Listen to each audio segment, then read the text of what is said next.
ہمارے ایک بہت قریبی دوست تھے، آفیسر تھے، انہوں نے ایک مرتبہ اپنی بیٹی کا قصہ خود سنایا، نام بتانا مناسب نہیں ہے، بس آفیسر ہی سمجھ لیجئے۔ وہ مجھے کہنے لگے اللہ نے مجھے اتنی خوبصورت بیٹی دی، اتنی خوبصورت بیٹی دی کہ لاکھوں میں نہیں کروڑوں میں اتنی خوبصورت بچی کوئی نہیں ہوگی، کروڑوں میں۔ اتنا دودھ کی طرح اس کا سفید رنگ، اتنے پیارے اس کے بال، اتنا خوبصورت اس کی آنکھیں، جو اس کو دیکھتا تھا لٹو ہو جاتا تھا، ہر عورت اس کو آ کے دیکھتی تھی۔ کہنے لگا کہ میرے گھر میں عورتوں کا، محلے کی عورتوں کا مجمع لگا رہتا تھا، عورتیں کہتی تھیں کہ اس کے گھر کے قریب سے ہم گزرتی ہیں، ہمارا دل چاہتا ہے ہم اس بچی کو دیکھیں، ہم بچی کو دیکھنے کے لیے آئے ہیں۔ کہنے لگی وہ بچی ذہین بھی اتنی تھی کہ بلا کی ذہین، اس کو میڈیکل میں داخلہ مل گیا اور وہ میری بیٹی ڈاکٹر بن گئی، اور ڈاکٹر بھی ایسی کانفیڈنٹ تھی کہ سرجن ڈاکٹر بنی۔ کہنے لگا خوبصورت بھی تھی اور قابل بھی تھی، سرجن ڈاکٹر بھی تھی، اس کو ہاسپٹل میں ایک بہت اچھی جاب مل گئی۔ اب جب اس کی عمر 28 سال ہوئی تو میں نے اس کے لیے رشتے ڈھونڈنے شروع کیے۔ کہنے لگے رشتے کا نام لینا تھا کہ رشتوں کی تو بھرمار لگ گئی، ہمارے پاس اس بچی کے لیے 100 رشتے تقریباً آئے۔ اب ہم میاں بیوی پریشان تھے، کس کو ہاں کرے اور کس کو نہ کرے۔ یہ وزیر کا بیٹا ہے، یہ امیر کا بیٹا ہے، یہ فیکٹری والے کا بیٹا ہے، یہ بزنس مین کا بیٹا ہے، اور بڑے بڑے نامی گرامی خاندانوں کے رشتے بیٹی کے لیے۔ ہم چاہتے تھے کہ کوئی رشتہ فائنل کر دیں، مگر میری بیٹی کے اندر عجب اور تکبر بہت تھا، جو رشتہ آتا وہ کوئی نہ کوئی اس کے اندر عیب نکال دیتی۔ یہ لڑکا تو دیہاتی نظر آتا ہے، میں اس سے شادی نہیں کروں گی۔ اور کئی مرتبہ کہتی لڑکا تو ٹھیک ہے، ڈاکٹر ہے، مگر اس لڑکے کی ماں دیہاتی ہے، میرا گزارا نہیں ہوگا۔ لڑکے کی ماں دیہاتی ہے، اس پہ رشتہ نہ کر دیتی۔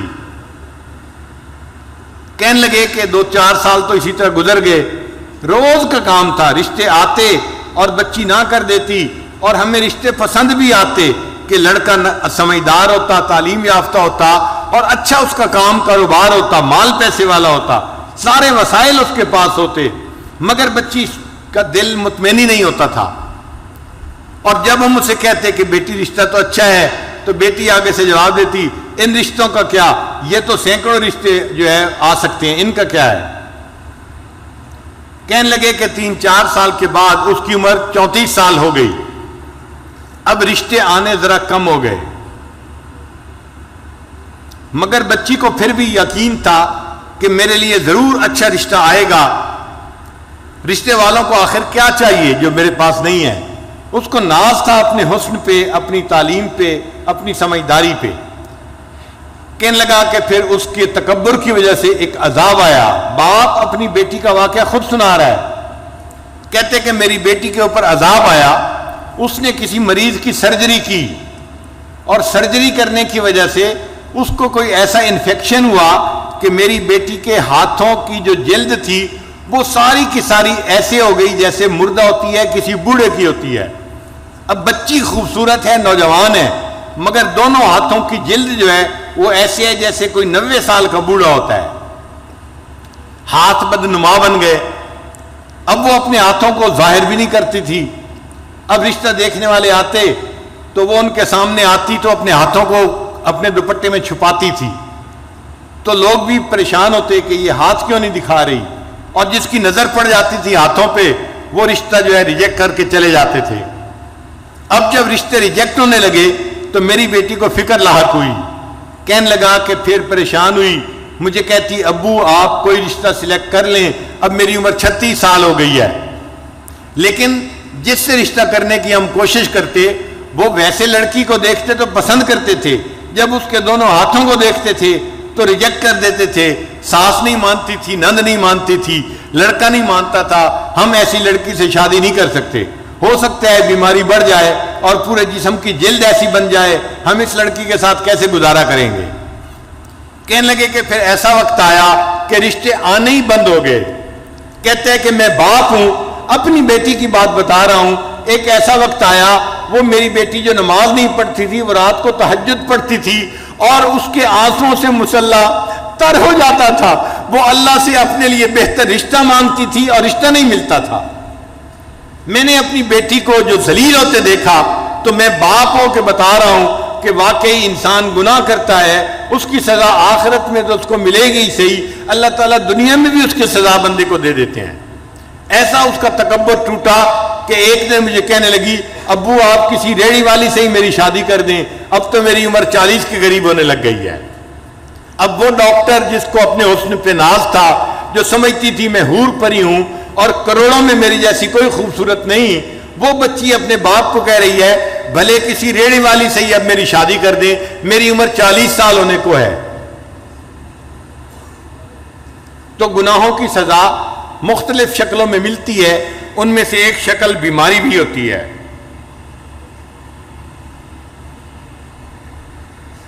اور ایک شکل ہوتی ہے کہ انسان کو اللہ تعالیٰ لوگوں میں بے عزت کر دیتے ہیں.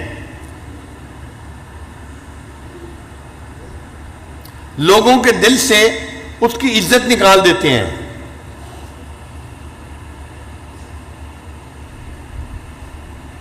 وَمَن يُهِنِ اللَّهُ فَمَا لَهُ مِن مُكْرِمٍ، اور جسے اللہ ذلیل کرنے پہ آتے ہیں اسے عزت دینے والا کوئی نہیں ہوتا. ایک آفیسر تھا 21 گریڈ کا. 21 گریڈ کا آفیسر بڑا آفیسر ہوتا ہے. یہ ڈپٹی کمشنر سے بھی اونچے گریڈ کا بندہ ہوتا ہے، یوں سمجھ لیں برابر کے گریڈ کا. وہ رشوت لیتا تھا اور مال پیسہ اس کے پاس بہت تھا. اس کی ذرا کہانی سن لیجئے، یہ حقیقی کہانی ہے. اس بندے نے ایک کالونی کے اندر پلاٹ خریدا اور بہترین گھر بنایا. پھر وہ اپنے گھر کے اندر شفٹ ہو گیا. جب گھر کے اندر شفٹ ہوا تب اس کو پتا چلا کہ گھر کے بالکل ساتھ مسجد تھی اور مسجد کی اذان کی آواز اس کے گھر میں آتی تھی. اب جو نیک بندہ ہے وہ تو خوش ہوتا ہے کہ مسجد کا پڑوس مل گیا. جو فسق و فجور میں پڑا ہوتا ہے، بے نمازی ہوتا ہے، اس کو مسجد کا پڑوس نہیں چاہیے ہوتا. چنانچہ یہ رات کو سویا ہوا تھا، مؤذن نے فجر کی اذان دی، اس کی آنکھ کھل گئی. اب اس کو بڑا غصہ آیا کہ اس نے میری نیند خراب کر دی. صبح اٹھا تو اس نے مؤذن کو بلوایا اور مؤذن کو کہا کہ تم فجر کی اذان سپیکر پہ مت دیا کرو، میری نیند خراب ہوتی ہے. مؤذن نے جا کے محلے کے لوگوں کو بتایا. انہوں نے کہا کہ بھائی ہم تو بوڑھے ہیں، گھڑی کا ٹائم دیکھ نہیں سکتے، ہم تو اذان کی آواز سنتے ہیں فجر میں تو مسجد میں آتے ہیں. اگر آفیسر صاحب کو پرابلم ہے تو یہ اپنا گھر مسجد سے دور کہیں جا کر خرید لیں. کیوں انہوں نے قریب خریدا ہے؟ یہ جگہ بدلیں، مسجد تو نہیں بدل سکتی. تم اذان کی آواز دو سپیکر پہ. تو مؤذن نے اگلے دن پھر سپیکر پہ اذان دے دی. اب اس بندے کی جب پھر نیند خراب ہوئی، اس کو بڑا غصہ. میں نے مؤذن کو بلا کے کہا بھی تھا اذان کی آواز نہ دینا فجر کے وقت میں سپیکر پہ، اس نے میری بات نہیں مانی. اس نے دن میں اس مؤذن کو بلایا اور اس کو پھر اس نے ایک تھپڑ لگایا. میں نے تجھے نہیں کہا تھا؟ تجھے میری بات سمجھ نہیں آئی تھی؟ میں فارسی بول رہا تھا، تو کیوں نہیں سمجھا؟ کیوں تو نے اذان دی؟ اب مؤذن کو جو تھپڑ پڑا وہ بیچارہ تو صبر کر گیا، مگر اللہ کا نظام حرکت میں آ گیا. اب اس آفیسر کے اوپر پکڑ آئی، اور وہ پکڑ کیسی تھی کہ اس کے دونوں بازوؤں کے اوپر فالج کا اٹیک ہو گیا اور دونوں بازو اس کے یوں سینے کے اوپر لگ گئے. اب بازو لمبے بھی نہیں کر سکتا اور بازو یہاں پر ہیں اور وہ کام بھی نہیں کر سکتا. جب کام نہیں کر سکتا تو دفتر والوں نے اس کی نوکری سے چھٹی کروا دی. وہ جو رشوت کا پیسہ آ رہا تھا، ایک پائپ لائن لگی ہوئی تھی پیسے کی، وہ سب ختم ہو گئی. اب یہ گھر میں پڑ گیا. بیوی خدمت کرنے لگی مگر مزاج افسرانہ تھا، شاہانہ تھا. بیوی کھانا لاتی، اس میں عیب نکالتا، گرم نہیں، نمک ایسے نہیں، فلاں ایسے نہیں، ہر چیز میں عیب. اب بیوی بھی تنگ آ گئی کہ میں سارا دن خدمت بھی کرتی ہوں اور چھوٹی چھوٹی باتوں پہ یہ اتنا غصہ بھی کرتے ہیں اور بچوں کے سامنے مجھے ڈانٹتے ہیں. ذرا ذرا سی بات پہ یہ بیوی کو گالیاں دینے لگ جاتے. 1 سال بیوی نے گزارا کیا. پھر ایک دن بیوی نے کہا کہ دیکھیں میں نے 1 سال آپ کی بیماری میں آپ کی دن رات خدمت کی ہے. میں انسان ہوں, میں تھکی ہوئی ہوتی تھی, آپ کی خدمت کو ترجیح دیتی تھی. آپ نے میری خدمت کی قدر نہیں کی. آپ نے بچوں کے سامنے مجھے گالیاں دیں. میں خاندانی لڑکی ہوں, میں اتنی گری پڑی لڑکی نہیں کہ آپ مجھے بات بات پہ گالیاں دیں. میں اپنے بچوں کو لے کے جا رہی ہوں, آپ جانے, آپ کا کام جانے. تو ماں نے اپنے بچوں کو لیا اور اپنے ماں باپ کے گھر چلی گئی. اب یہ اکیلا پڑا ہوا ہے, گھر میں کوئی کھانا پوچھنے والا نہیں, دینے والا نہیں. ہمسائے میں بھائی رہتا تھا, بھائی کو پتا چلا تو بھائی اس کو گھر لے کے گیا اور اس نے اپنے بھائی کو کہا کہ دیکھو اب تم میرے چھوٹے بھائی ہو, میں نے ساری عمر تمہارے ساتھ اتنا احسان کیا ہے, تم میری خدمت کرو, میں تمہارے باپ کی جگہ ہوں. تو بھائی گھر لے کے چلا گیا. اس نے اپنے بیوی بچوں کو کہا کہ میرے بھائی کی خدمت کرو, یہ بیمار ہے. مگر جو مزاج بگڑا ہوا ہوتا ہے وہ تو ہر جگہ بگڑا ہوا ہوتا ہے. اب بھائی کے گھر میں بھی اس کا حال یہی کہ بھابھی چائے لے کے آئی, یہ تو گرم نہیں ہے, اور تمہیں تو سلیقہ نہیں ہے, تمہیں تو فلاں نہیں ہے. تو بھابھی اس کی باتیں کیسے برداشت کرتی.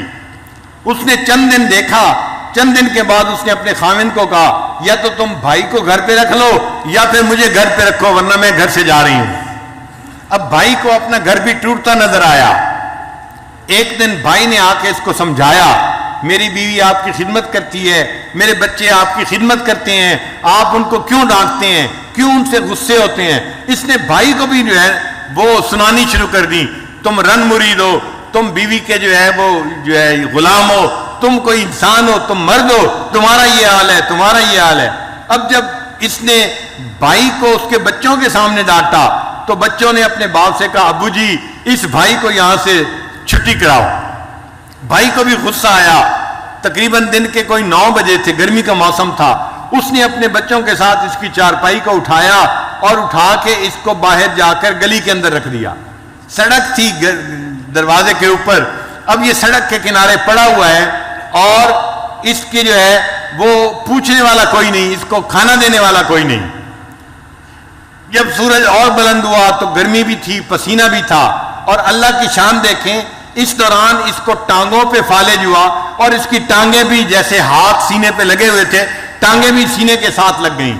اب یہ گوشت کا لوتھڑا بن گیا, نہ ہاتھ ہلا سکتا ہے نہ پاؤں ہلا سکتا ہے, صرف دیکھ سکتا ہے, بول سکتا ہے. سڑک کے کنارے پڑا ہوا ہے. اب اس کو بھوک لگی ہوئی ہے چونکہ 1-2 دن سے اس نے کھایا نہیں تھا. اب جب اس نے آتے جاتے لوگوں کو دیکھا تو لوگوں سے بھیک مانگنی شروع کر دی, اللہ کے نام پہ مجھے دے دو, میں بھوکا ہوں, مجھے بہت بھوک لگی ہوئی ہے. جس اللہ کا نام سننا اس کو گوارا نہیں تھا, اذان ہوتی تھی اس کی نیند خراب ہوتی تھی, آج سڑک کے کنارے پڑے اسی اللہ کے نام پہ لوگوں سے بھیک مانگ رہا ہے, مجھے اللہ کے نام پہ کچھ دے دو. ایک کالج کا لڑکا جا رہا تھا, اس نے اس کو 10 روپے نکال کے دیے. یہ کہنے لگا بچہ میں اس 10 روپے کا کیا کروں گا, نہ میں چل سکتا ہوں نہ آ جا سکتا ہوں, مجھے تو بھوک لگی ہے, روٹی لا کے دو. اس نے روٹی قریب سے خریدی اور لا کے دی. جب روٹی لا کے دی اس نے تو یہ کہنے لگا کہ میں اپنے ہاتھ سے تو روٹی توڑ کے کھا نہیں سکتا, آپ پلیز مجھے روٹی کھلا بھی دیں. وہ لڑکا کہنے لگا مجھے تو کالج جانا ہے اور دیر ہو رہی ہے, میں نے روٹی لا کے دے دی, اب کھلانے کا ٹائم تو میرے پاس نہیں ہے, میں یہ روٹی رکھ کے جا رہا ہوں. جب اس نے روٹی زمین کے اوپر رکھی تو یہ سوچنے لگا کہ زمین پہ رکھی روٹی تو میں اٹھا کے کھا نہیں سکتا, نہ ہاتھ کام کرتے ہیں نہ پاؤں کام کرتے ہیں.